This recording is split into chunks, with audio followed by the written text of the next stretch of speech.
Konti yata, tatlo ng amen na. Are you ready to receive? Amen. So, ang akin pong pinag-uusapan mga kapatid ay Jesus is alive. Alam nyo, ang Diyos natin ay buhay. Amen? Hindi po siya namamatay tuwing mahal na araw. Hindi po siya napapako taon-taon. At hindi po siya nanilibing taon-taon. Siya po ay minsan lang ipinako sa krus, minsan lang inilibing, at after 3 days siya po ay nabuhay at hanggang ngayon ay buhay. Amen?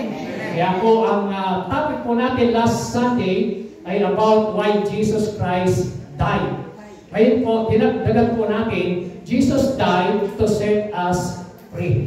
So, siya po ay namatay, hindi lang po para tayo palayain sa kasalanan, hindi lang po para tayo masave, hindi lang para tayo mapatawad. Christ died to set us free. According to Galatians chapter 5 verse 1, sabi niya, sabay-sabay nating basahin para makita nyo na ito ang ginawa ng Diyos para sa atin. Ang sabi niya, it is for freedom that Christ has set us free. Stand firm and do not let yourselves be burdened again by a yoke of slavery. So sabi po ng Word of God, mga kapatid, it is for freedom that Christ, so si Kristo po ay namatay para ho tayo yung bigyan ng kalayaan. So lahat po ng tao, mga kapatid, ay nangangarap na siya maging malaya.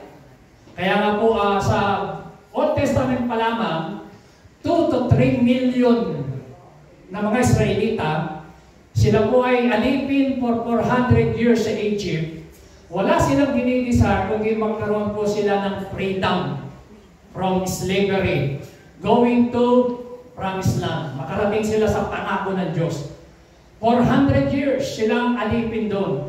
Pero purihin ng Lord, dinamit ng Lord itong si Moises to deliver Israelites from sa bondage ng pagkaalipin sa Egypt, going to promised land. At si Moises po, mga kapatid, ay nagpipicture po siya ng Panginoon. Nung si Kristo po ay dumating, ganyan din po kanyang ginawa. Gusto niya na tayo makalaya sa lahat ng gawa ng kaaway. Kaya sabi ng Bible, it is for freedom that Christ has set us free. Stand firm. Kailangan tayo maging matatag, matibay, and do not yourselves be burdened again by a yoke of slavery. So number 1, gusto ko malaman ninyo, sabi ng Bible, then you will know the truth and the truth will set you free. Ang katotohanan ang magpapalaya, pero dapat mong malaman. So yung truth, halimbawa, ganito po mga kapatid, meron kang sabon, marami kang sabon sa iyong bahay. No?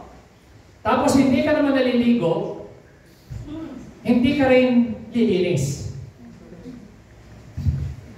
Amen.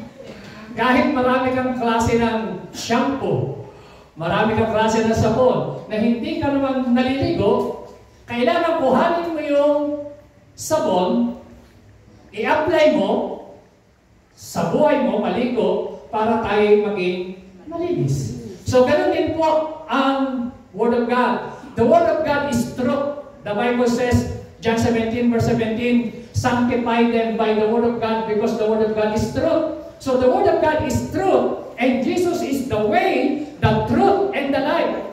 No one comes to the Father except through Jesus. But you have to kuhanin mo yung sabon and apply it to yourself. Kinakailangan kuhanin mo siya, i-apply mo, maligo ka. Amen. At minsan, napanood ko po sa TV, isang ateista, saka isang great evangelist. Ano mo siya in-interview? Sa TV International. Yung isang ateista hindi naniniwala sa Diyos. Itong evangelist, siya po ay German evangelist, si Reinhard Bonke. Sabi po ng ateista, hindi ba ikaw ay pinipreach mo na by the blood of Jesus, ang tao ay napatawad, by the blood of Jesus, ang tao ay nalilinis, by the blood of Jesus, ang tao ay nagkakaroon ng sanctification, transformation. Sabi ko ng ateista, sabi niya, ako naniniwala, wala nang kapangyarihan ng dugo ni Jesus kasi 2,000 years ago ba yan nangyari? Sabi ko ng ateista na hindi naniniwala sa Diyos. Sabi ko ni Reinhard Bonnke, mali ka. Alam mo, sa mundo na ito, napakaraming sabon. Pero bakit marami pa rin? Kasi nga, kailangan mo kuhanin ng sabon, i-apply mo, kuhanin mo, ikuskus mo, maligo ka, para ikaw'y malinis. Ganun din po yung dugo ni Kristo. The blood of Jesus Christ is very powerful, pero kailangan mong i-apply, tanggapin yung ginawa ni Kristo, yung kanyang pagkamatay, pagkalibing, at pagkabuhay na magaling para magkaroon tayo ng bagong buhay sa Panginoon. Amen! So hindi yung sapat maniwala ka lang sa sabon. Hindi yung sapat sabihin mo, ay itong sabon na ito, very powerful. Ay itong sabon na ito, kikinis ang iyong mukha. Ay itong sabon na ito, malilinis ka. Pero kailangan i-apply mo. Ganun din po yung dugo ni Jesus para maranasan mo ang talagang kapangyarihan. There is power in the blood of Jesus. There is power in the name of Jesus. At gusto ko sabihin sa iyo, the blood of Jesus, it brings healing. The blood of Jesus brings deliverance. The blood of Jesus, it brings salvation. The blood of Jesus, it brings victory. Amen? Amen. So there is power in the blood of Jesus. Kaya sinasabi, then you will know the truth. Ano yung truth? The truth will set you free. Amen? So knowing the truth, and the truth will set you free. Kailangan malaman mo yung totoo. At yung totoo na yun ang magpapalaya sa atin. Amen? Saan tayo palalayain? Okay? Last Sunday, tinuro ko po sa inyo saan tayo pinalaya. Sabi ng Bible, so if the Son set you free, you will be free indeed. Kapag pinalaya ka na ng anak ng Diyos, malaya ka na talaga. Amen. Amen ba? Amen. Saan tayo palalayain? So nung si Kristo po ay napako sa krus, there are 3 supernatural signs attending the death of Jesus. Number 1, darkness over all the land. Nagdilim. Nung siya nakapako sa krus, at sinabi niya, Lord, into your hand, I commend my spirit, O Lord. Tapos namatay siya. Nagkaroon ng darkness over all the land. Pangalawa, the curtain of the temple was torn. Tinuro ko po yan sa inyo last Sunday. Yung naghahati sa holy place at sa Holy of Holies, nahati siya. Ibig sabihin, no more barriers. Malaya na tayo makakapasok sa dakong banalan ng presensya ng Diyos through our Lord Jesus Christ. Nung siya namatay. Amen? And number 3, nagkaroon ng earthquake and resurrection. Lumindol siya, tapos nabuhay yung mga patay ng panahon na yun, at sila po ay mga first sample na sa huling panahon bubuhayin ng Diyos ang mga namatay kay Kristo. Okay? So number 1, Jesus died to give us freedom from sin. So siya po ay namatay kasi gusto niya tayo maging malaya sa kasalanan. Okay? Sabi ng Hebrews chapter 10 verse 11, 12, and every priest stands daily at his service, offering repeatedly the same sacrifices which can never take away sin. So pinakikita ko rito sa Old Testament, yung mga pari, araw-araw at saka po once a year, meron po silang ginagawang sakripisyo, nagpapatay ng mga kambing, ng baka, ng tupa, ng mga aso, ng hayop, kung ano ng mga animals, kinukuha nila yung dugo para ho kapag nagkakasala yung mga Israelita to cover the sin. Not to take away the sin, para magtakip lang. Pero nung si Kristo ay namatay, sabi ng verse 12, but when Christ had offered for all time, sabi natin, single sacrifice. Single sacrifice. For sins. Sabi natin, single sacrifice. For sins. So, nung si Kristo po ang namatay, He is the Lamb of God. Sa Old Testament, totoong tupa, literal, pero sa New Testament, Jesus Christ, He is the Lamb of God na nag-alis ng kasalanan natin. Amen? Is that good news? Pagpapaka natin ang Panginoon. Amen? Hebrews 10:13-14, waiting from the time until enemies should be made a footstool for His feet. So, tinapakan ni Jesus Christ, kaya ang kaaway ay underneath your feet. Kasi, prophecy po yun. For by a single offering, He has perfected for all time those who are being sanctified. Okay, mabilis po tayo. Dinil po dyan, the sacrifice dealt with our past sin nung si Kristo namatay. Okay, yun po yung tinuro natin last Sunday. Review lang po ito. Number 2, Jesus died to give us freedom from law. Sabi natin, freedom from law. Freedom from law. So ano nga yung law? Law is lawlessness. Ibig sabihin, pag suway sa kasalanan sa batas. Lawlessness, sin. Pinalaya tayo dyan. Sabi po ng teaching po natin ng last Sunday, pinabalikan ko lang po pag-review. So the second freedom is freedom from the law, and it deals with the problem of future sin. Ibig sabihin, halimbawa, tayo ay pinatawad na, mamaya paglabas mo ng church, tayo ay nakapagmura, nakapagsinungaling, nagalit, nakapagawa ng kasalanan na hindi sinasadya. So, tayo po ay pinalaya ng Panginoon sa ating mga kasalanan. Hindi ibig sabihin para sadyain mong magkasala dahil pinalaya na binibigyan tayo ng lisensya, no. Kundi pinakikita ng Bible, mga kapatid, ang sabi ng Bible, Matthew 5 verse 17, do not think that I have come to abolish the law or the prophet.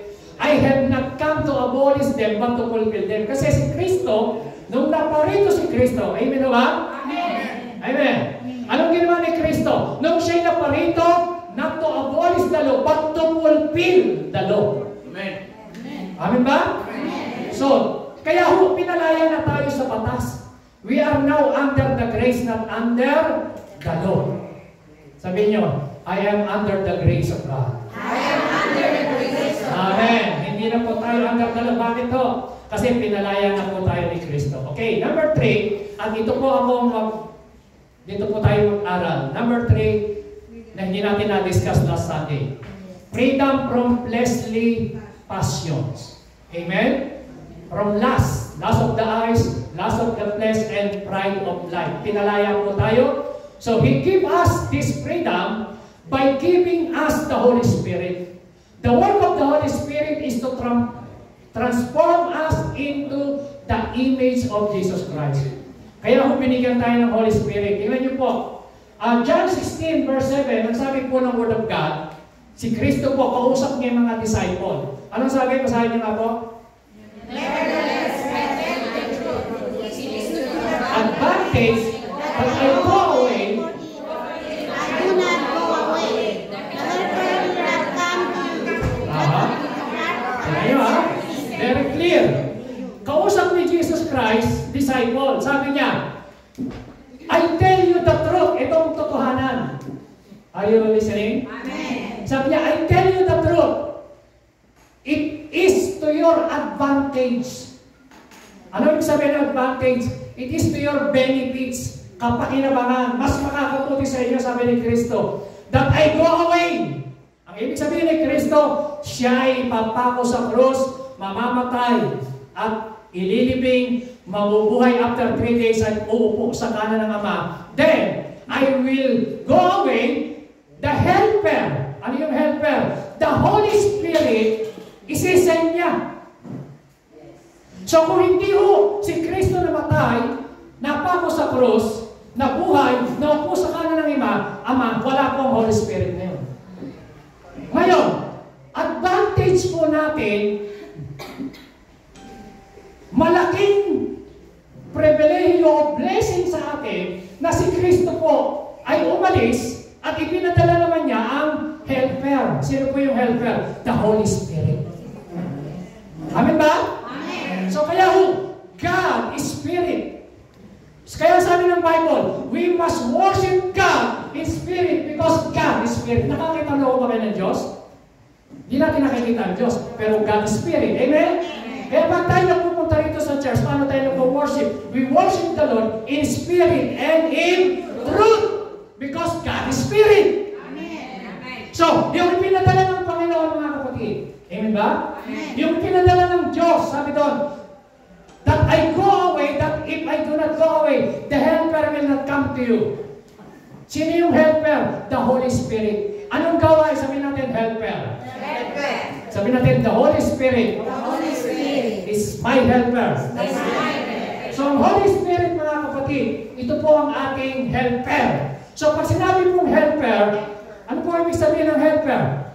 Sa panahon na ikaw ay nalulungkot, meron kang comforter. Amen? Amen.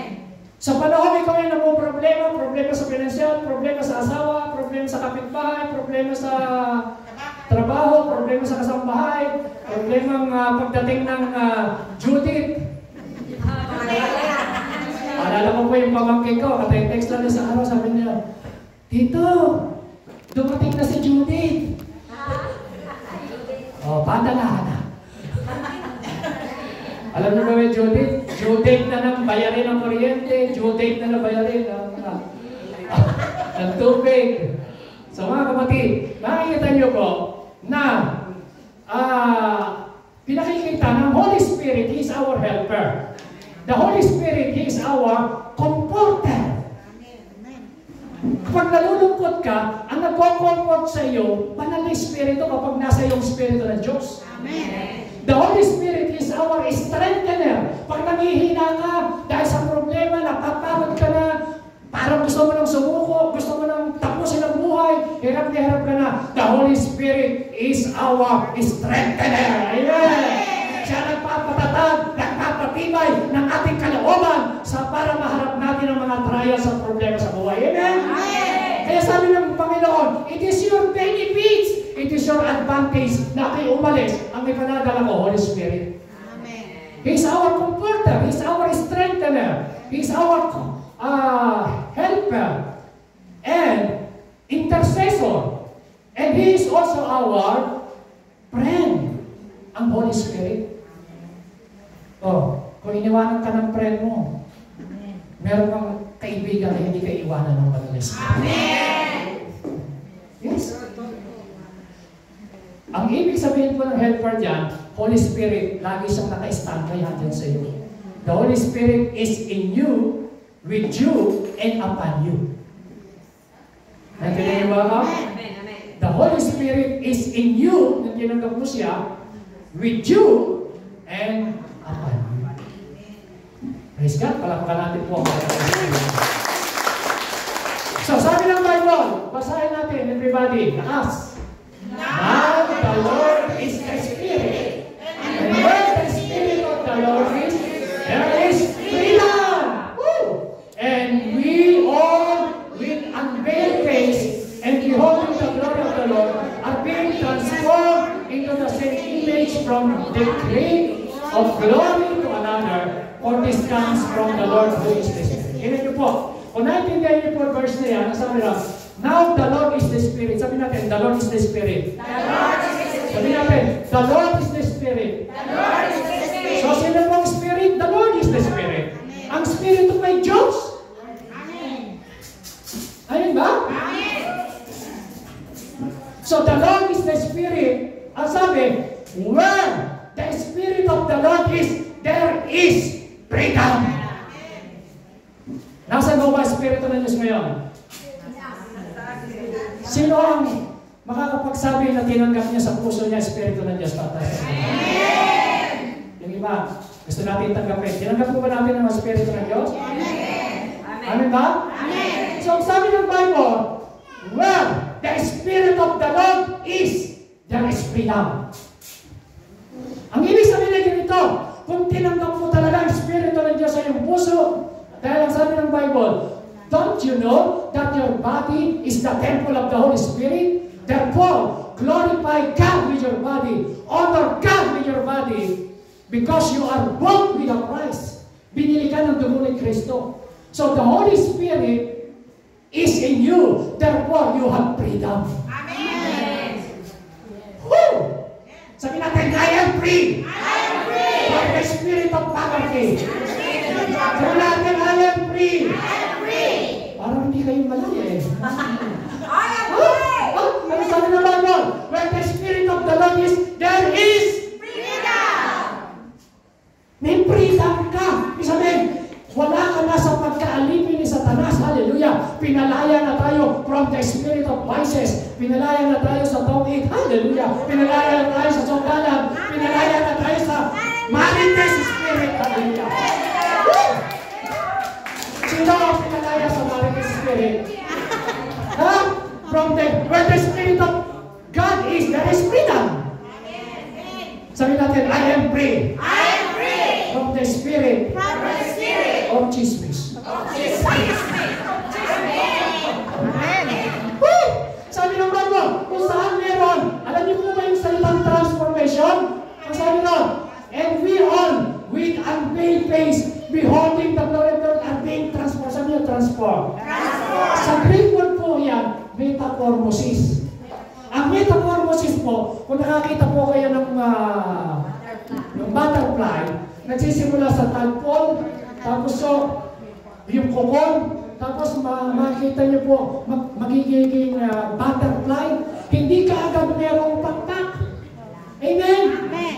So kaya mga Kristiyano, hello mga kapatid, tingnan niyo, kapag nasa yung Espiritu ng Diyos, ang sabi ron, babaguhin tayo ng Diyos from glory to glory. Amen. Kada punta mo ng church, on the rock Sunday, pag uwi mo, may binabago sa iyo. Amen. Amen. Kada simba mo, kada punta mo rito, hindi yung, kada punta ko ng church, busog na busog ako. Kada punta mo ng church, sabi ng Bible, from glory to glory, babaguhin ka. Amen. Amen. Isang Sunday, tinanggal sa iyo, pangit na ako nanalita. Pagpunta ka na naman, may binago na naman. So ang sabi ng Bible, from glory to glory, ilang ibig sabihin ng transformation, gawain yan ng Banal na Espiritu. Pero gawain ng sabihan. Yes! When the Spirit of the Lord is there is freedom. Sabi natin, I am free. I am free. From the spirit of sickness. From the spirit of sickness. I am free. I am free. Sabi mo sa tabi mo, you are free. You are free. From the spirit of death. From the spirit of death. Sabi mo, you are free. From the spirit of heaviness. From the spirit of heaviness.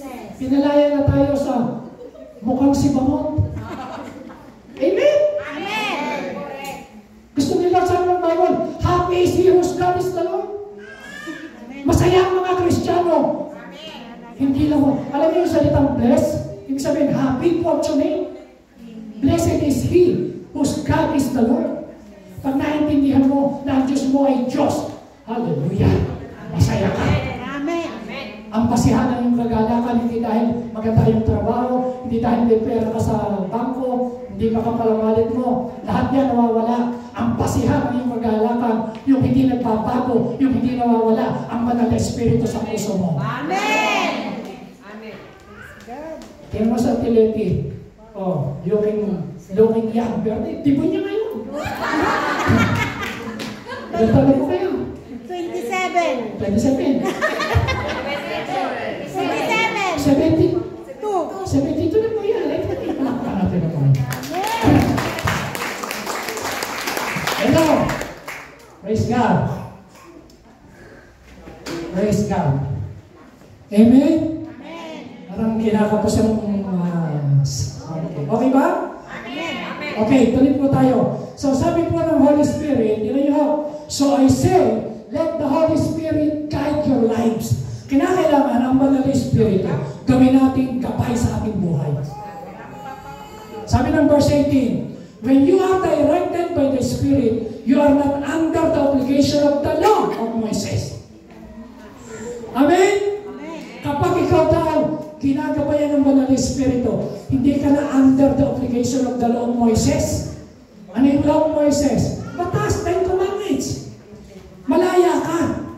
Malaya ka kumanta, malaya ka magtaas ng kamay, malaya ka magpuri, malaya. Walang espiritu na parang pumipigil sa iyo. Amen? Ano sabi ng verse 5 and 7? Those who are dominated by the sinful nature think about sinful things. But those who are controlled by the Holy Spirit think about things that please the Spirit. So mga kapatid, ang usapan dito, sino ang may control sa iyo?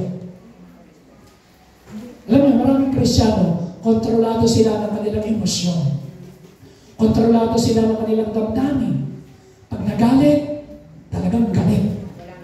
Nakakalimutan ng pagka-Kristiyano pag nagalit. Controlled by feeling. Ang tinuturo ng Bible, para mapagtagumpayan daw natin ng laman, kailangan kontrolado tayo ng Banal na Espiritu. Amen. Sino may control? Control by the Holy Spirit. Sabihin natin, control By the Holy Spirit. So letting your sinful nature control your mind leads to death, but letting the Spirit control your mind. So kailangan yung ating isip, yung ating puso, yung ating buhay, control tayo ng Banal na Espiritu. Amen? Amen. Amen. Okay. Romans chapter 8, verse 8 to 10. Sabi dyan, that's why those who are still under the control of their sinful nature can never please God. So kapag kontrolado tayo ng ating lumang pagkatao, ibig sabihin, old life, yung ating dating buhay, hindi nakakaluwalhati sa Diyos. Verse 9, but you are controlled by your sinful nature. You are controlled by the Spirit. Sabi natin, I am controlled by the Holy Spirit. Ganito po yun. Yung halimbawa, para maintindihan nyo, napakahalaga kasi ang usapan dito, sino may control? Sino may control? Halimbawa, bigyan ko na example. Itong, alika nga dalawa rito. Pastor, dalawa. Yeah. Ayun na. Para maintindihan nyo lang po yung control. Isa pa. Dito sa likod. Diyan ka, Pastor, sa una. Brad, halika rito. Brad, halika na. Ito ka lang na. Gato ah. Control. Ayan, ako nga upuan. Ayan. So, para gusto ko maintindihan niyo yung salitang control. Sino ba may control? Okay? So, ito po, sasakyan. Si Pastor Philip, siya ay nakaupo sa manubela, driver. Siyang may control ng manubela. So ito ho, pasaheros. Kung ano ang saan dadali ng may control, pag dinala niya sa St. Pedro, susunod lang sila. Tama ba? Amen. So, sila ho ay nakadepende sa may control. Amen. Ngayon, si Pastor Philip, sabihin natin, nagre-represent ng Holy Spirit. Pagka ang nakaupo sa puso mo, ang Banal na Espiritu, kontrolado ka, ika-guide ka ng Banal na Espiritu kung saan mo gusto pumunta. So, ganun po sila po ay nakadepende lang sa driver. Ngayon, maraming tao, baliktad. Baliktad na yun. Ikaw na, mapulit. Maraming Christian, ang nakaupo sa trono yung self. Sabi niyo, self. Si Kristo, pasaheros. Yung Holy Spirit. Ang nasusunod yung self nila. Pag ginustong pumunta sa liputan, okay lang. Misa-misa na naman. Wala naman nakakakita. Hindi naman tayo nakikita ni Pastor, hindi tayo nakikita ni Lord. Misa lang naman, sige na. Ayaw punta sa sanlibutan, kung anong gagawin nila. Ngayon lang naman ako magsusugal eh. Minsan lang naman, self. So, pagka self, dadaling ka sa sanlibutan ng self. Amen? Amen. So, kailangan maintindihan nyo yung sinasabi doon, those who are controlled by the Holy Spirit, led by the Holy Spirit, they are the sons of God. Amen? Amen. So, kailangan itong self magkapali. Hindi yung self ang manguna. Si Kristo, magpalit kayo. Kailangan si Jesus Christ ang may control. Siya yung maging super ng ating buhay. Amen. Palakpakan natin si Lord. Amen. So, kasi kapag ka ang namumuna sa sarili natin ay self, kahit ano, pwede mong gawin. Malaya ka? Pinalaya naman ako ng Kristo eh. Hindi ka pinalaya ni Kristo para gawin mo kung ano yung gusto mo. Pinalaya ka ni Kristo para mag-serve sa Kanya, para maglingkod sa Kanya, para mahalin natin ating kapwa. Amen! So, kailangan yung self magkapalit. Si Kristo dapat, ang Holy Spirit, ang nakaupo sa trono ng ating puso. Palakpakan natin. Nakayo po ba? Ilang ibig sabihin ng control? Siya yung nasa manubela ng buhay mo. Imagine, kung si Kristo nawawala sa buhay mo, magkakamali ka kaya ng desisyon? Magkakamali ka kaya ng pamimili? Magkakamali ka kaya ng gagawin? Pinamumunahan ka ng Holy Spirit. Kaya sinasabi ng Bible, let the Holy Spirit lead you. Let the Holy Spirit control your mind and heart. Kasi po, pag siyang may control, sigurado 100% tagumpay. Pag siyang may control, sigurado mayroong blessing. Pag siyang may control, may freedom. Why? Where the Spirit of the Lord is, there is freedom. There is freedom from the spirit of sickness. There is freedom from the spirit of poverty. There is freedom from the spirit of lies, deception, any kinds of the darkness. May freedom kapag si Kristo may control. Palakpakan namin. Thank you, mga kapo. Yeah. So, ito ibig sabihin ng control, mga kapatid. Yung iba ngayon, maraming tao, ang may control sa kanila yung galit, yung emosyon. Hindi ko siya patatawad. Sobra ang inyapin niya ako. Okay, iba naman eh. Pinatawad ko na siya, pero huwag lang kami magkakasalubong sa kalsada. Pero pinatawad ko na siya, huwag lang kami magkita. Hindi totoong pagpapatawad yun. Ang totoong nagpatawad, kinalimutan mo na talaga. Amen? Amen. Amen. Sabi ng Bible, the Spirit of God who raised Jesus from the dead lives in you. Amen. Mga kapatid, good news. Alam niyo kung bakit nabuhay si Kristo mula sa mga patay? Sino bumuhay? Holy Spirit. Sino bumuhay kay Kristo mula sa mga patay? Holy Spirit. Ano sabi ng Bible? Holy Spirit. Pero ito ang good news. Hallelujah. Ready ba kayo dyan sa good news? Amen. Yung Holy Spirit na bumuhay kay Kristo mula sa mga patay. Alam niyo mga kapatid, yung si Kristo ay inilibing. Akala ng mga nagpapako sa Kanya, wala na, tapos na si Kristo. Nalibing na, 3 days. Nag-rejoice na ang mga demonyo, tuwang lahat. Akala nila, tapos na. Hindi nila alam, after 3 days, yung Holy Spirit, bubuhayin muli si Kristo sa mga patay. Hallelujah.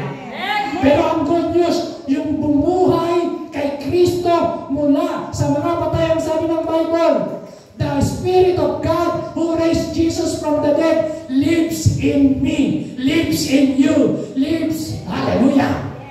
Yung Spirito na yun, nandyan sa puso mo, nabubuhay sa bawat isa sa atin ngayon. Sabi mo, the Holy Spirit lives in you. Sabi mo sa katabi mo, the Holy Spirit lives in you. Kaya sinasabi mo ng Bible, hallelujah, and just as God raised Jesus from the dead, He will give you life to your mortal bodies. Alam niyo, si Kristo nung namatay, yung kanyang katawan, binigyan ng buhay, life. Hindi siya nahadlangan ng libingan, hindi nahadlangan ng bato, hindi napigil ng kamatayan ang pagkamatay ni Kristo.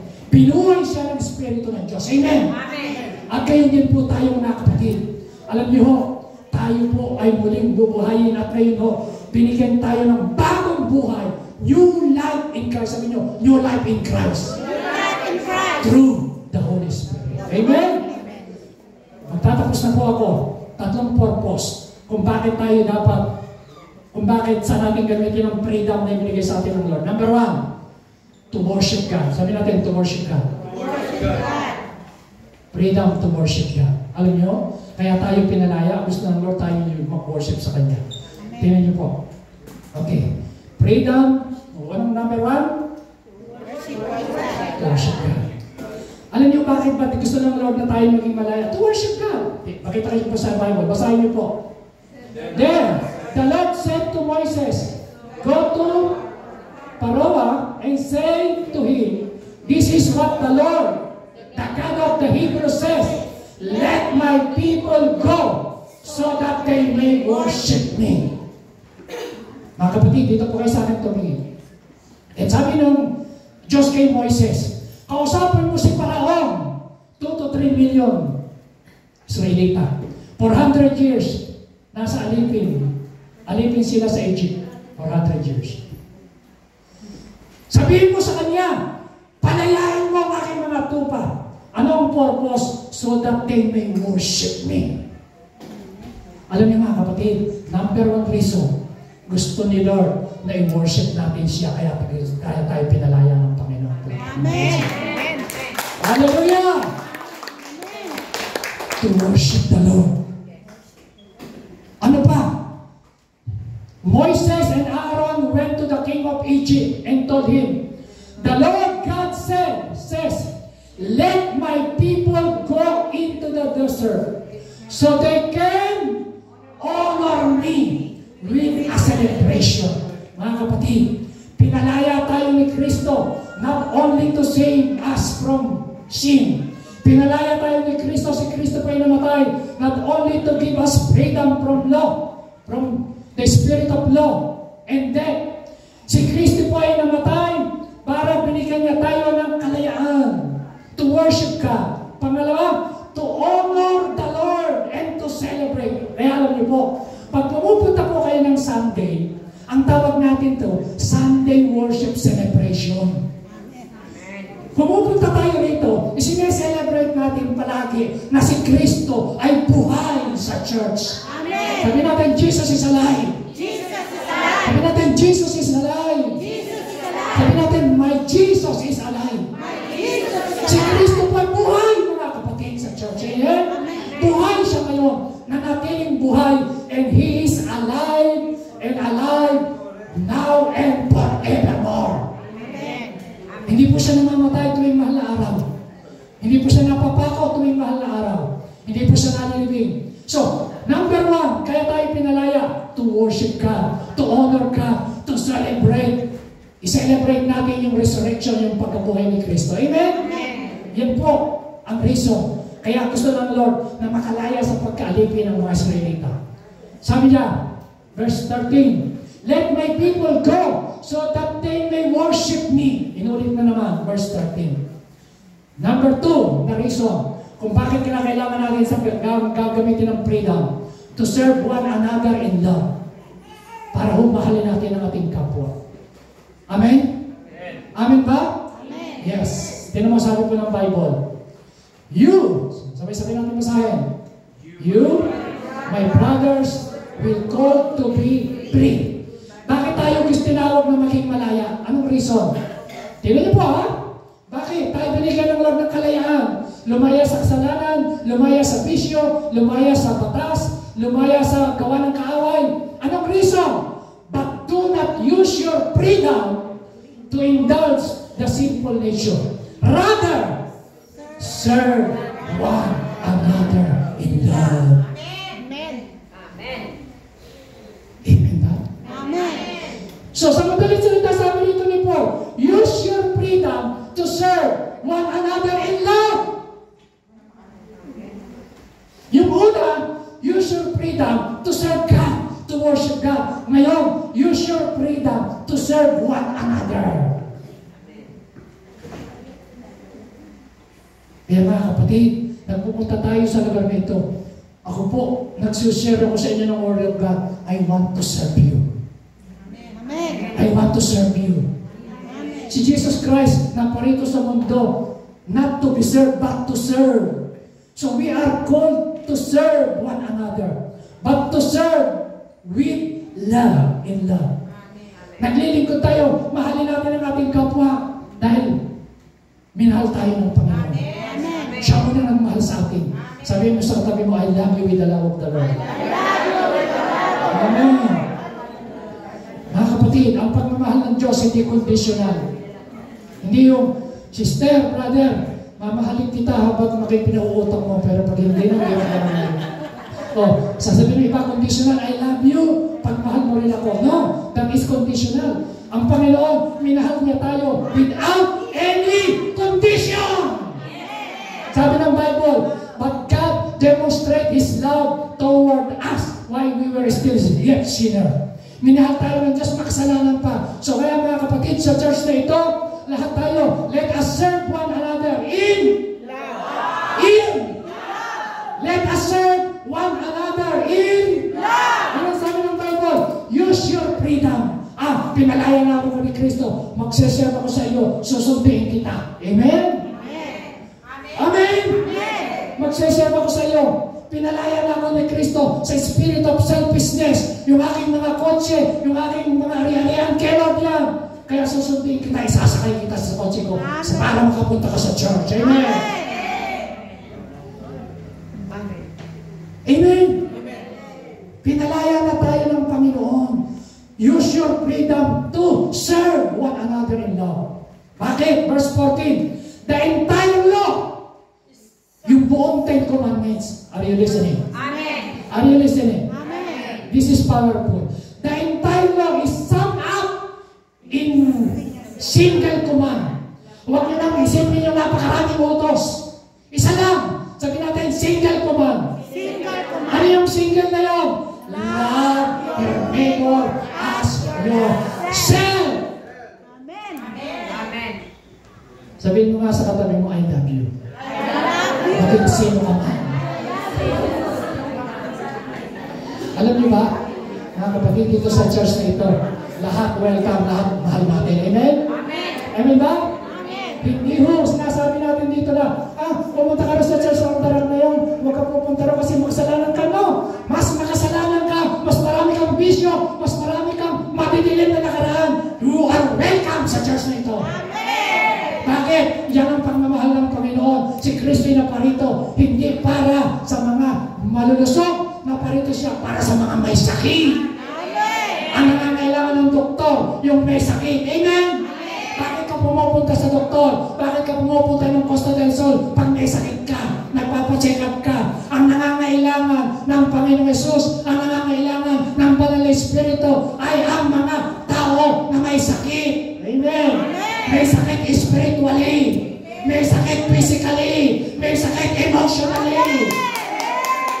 Punta kayo sa church. Kaya sabi ng Bible, serve one another. Yan po ang pinaka-single command. Kalimutan nyo na yung 10 commandments muna ang nakalahat dyan. Lahat ng 10 commandments, masusunod mo yan kapag sinunod mo yung love one another. Ano sabi ng Bible? But if you criticize and attack each other, so huwag mo i-criticize ang iyong kapatid. Hindi mo kilala yan. Halimbawa, nag-worship ka, nakataas ang kamay mo, yung katabi niya umiiyak. Siguro itong malaki pinagdadaanan. Huwag mo i-criticize. Kaya siguro umiiyak yan sa sobrang grace ang naranasan niya sa buhay na. Amen. Mas malaki ang utang at pinatawad, mas marami kayong magpapasalamat kay Lord.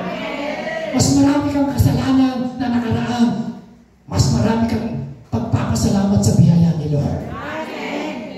Pero walang malaki at maliit na kasalanan sa Panginoon. Sin is sin. Pero lahat ng tao, maliit o malaking kasalanan, mahal ng Diyos. Amen? Hindi sinusukat ng Lord. Diyan pumupunta sa church dyan mga banal. Kaya ayaw kong pumunta dyan. Ako, makasalanan ako. Kapatid, welcome to the church of Barak. Pwede ko isinya. Amen. Palapakan natin ang Panginoon.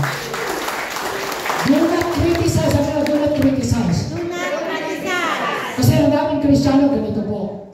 Pag nasa loob ng church, pag nag-worship, lahat tayo holy dito, banal. Pero pagka kumakain na, ginagawang himagas yung kapatid. Uy, ano mo si sister ganito? Uy, ano mo si brother? Ayaw mo dyan kasi ganito siya. So, kinikriticize na. Ano, kumakain ng leche lang matamis? Ang kanyang kinikriticize naman yung kapatid. Sabi ng Bible, basahin nyo nga everybody. But, if you criticize and attack each other, be careful that you don't destroy each other. Mag-ingat ka. Saka huwag mong ina-atake, huwag mong kinikriticize sa iyong kapatid. Hindi mo naman siya kilala. Hindi mo alam ang pinagdadaanan niyan. Ang Diyos lang nakakaalam. Naalala ko may isang tao na nag-iisip na magpakamatay. Sabi niya, nagdadakad sa kalsada, pag merong bumiti sa akin, hindi ko na itutuloy ang pagpakamatay. Merong isang Kristiyano, ninitian, nasa yung kanyang buhay dahil lang sa isang ngiti. Amen? Ha, kapatid, is mine, and the world is mine with you. Amen. Palapakan natin ang Panginoon. Ayun, masaya tayo. Amen. Bakit? Pinalayan na tayo ni Kristo. Amen? Last, dito po akong magtatapos. Tapos na po ako. Sabi ng iba, ay salamat. Lumamig na ang sopas. Okay, sabi ng verse 3. Last, to win soul for Christ. Alam niyo ba sa Bible, ang matalino, hindi yung nag-aral ng college ay naging cum laude o summa cum laude. Sa Bible. Alam niyo ba kung sino matalino sa Bible? Hindi yung, matalino ako kasi nagoyo ko siya, napaglalaman ko siya sa negosyo. Matalino ako sa kanya. Siya, bobo. Alam niyo kung sino matalino sa Bible? Na tinuturo ng Biblia? Ito. Dog, sabi niya, sabi ni Paul, I am free. Tingnan niyo kung paano ginagamit ni Paul ang kanyang katalinuhan at kanyang pagiging malaya. Pwede niyo ba akong samahan magbasa? Sabay natin. Okay, go. Though I am free and belong to no one, I make myself slave to everyone to win as many as possible. Sabi niya, ako'y malaya. Alam niyo po, pinalaya na siya. Pero yung kalayaan ko, gagamitin ko para makapagdala ko ng maraming kaluluwa sa Panginoon. Amen. Sabi niya, sa mga Hudyo, nagiging Hudyo ako to win the Jews. To the under the law, I became like under the law. Though I myself am not under the law, nilinaw niya, sabi niya po, hindi na ako under the law. Anong purpose? To win those under the law. Okay? Ano pa? Sabi niya, to those not having the law, I became like one not having the law. Though I am not free from God's law, but I am under God's law. Alam niyo po yung Christ law? Ang batas ni Kristo ay isa lang. Love. Amen. Love one another. Batas ni Kristo. Love. One. Single command. Anong purpose? Verse 22. To the weak, I became weak. To win the weak. Alam niyo sabi ni Paul, yung kalayaan ko, ginagamit ko para madala ko ang kaluluwa sa Panginoon. So mga kapatid, may kapalitan ko sa inyo. Sabi ng 9 verse 23, I do all this for the sake of the gospel that I may share in its blessing. Dahil sa kaluwalhatian ng Panginoon. Sabi ng Bible, basahin niyo po, yan ang taong matalino. The fruit of the righteous is a tree of life. He who wins soul is wise. Alam niyo po sa Biblia, mga kapatid, ang tingin ng Diyos dito sa Bible, ang taong wise, hindi yung mautak o magulang, hindi yung sa tingin ng mundo, ang matalino, cum laude, maraming honor. Pero sa Bible, ang wise, ang matalinong tao, yung nakakapag-akay ka ng kaluluwa sa Panginoon. Yung nakakapag-imbita ka. Kaya sa susunod na linggo, may bakante pang upuan dito, punuin natin. Amen. Mag-invite tayo. Amen. Salamat po sa mga nag-imbita. Palakpakan natin ang Panginoon sa mga nila. Is God. Alam niyo ang bakit napakahalaga? Tingnan niyo po ito. Alam niyo po ang populasyon ng mundo, 8.2 billion people.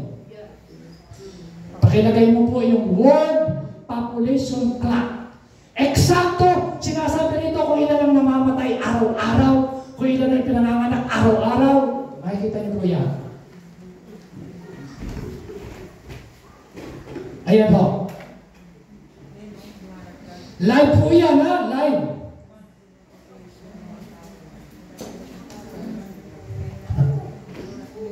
Live po yan. Nakalakay dyan kung ilan yung namamatay.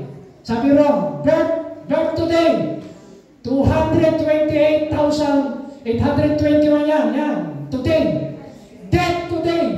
Yung namamatay na ngayong oras nito. 107,844. Population growth today, 121,000. So, tingnan niyo po yung namamatay araw-araw. 107,886. Tuloy-tuloy. Live. Ano ang kinamamatay? Yung iba dyan, nakagat ng lamok sa dengue. Nahulog sa pangin. Yung iba, nag-suicide. Yung iba dyan na-despair. Yung iba dyan binrake ng boyfriend and girlfriend. Yung iba dyan yan, araw-araw. Tingnan niyo po yan. Live yan. Live. Eksakto. So bakit ko po ito pinakikita sa inyo mga kapatid? Kapag ang tao po ay namatay na, wala na siyang chance na na magsisi at magbalik loob sa Panginoon. Ang tsansa natin hanggang tayo buhay. Hanggang tayo buhay, hanggang malakas ka, hanggang may hininga. Kahit yung pagkakataon, Lord, gusto kong magbalik loob sa iyo. Lord, gusto ko i-bless mo ang buhay ko. Lord, amen. Tayo pong lahat ay tumayo. Hallelujah. So mga kapatid, mahal ng Diyos ang lahat ng tao. Amen? Amen. Lahat ho ng mga bisita po natin, hindi po namin kayo ipapahiya. Lahat po ng aming mga bisita, aanyayahan ko po kayong lumakad dito po sa altar. Samahan niyo po kung sino nag-imbita sa inyo.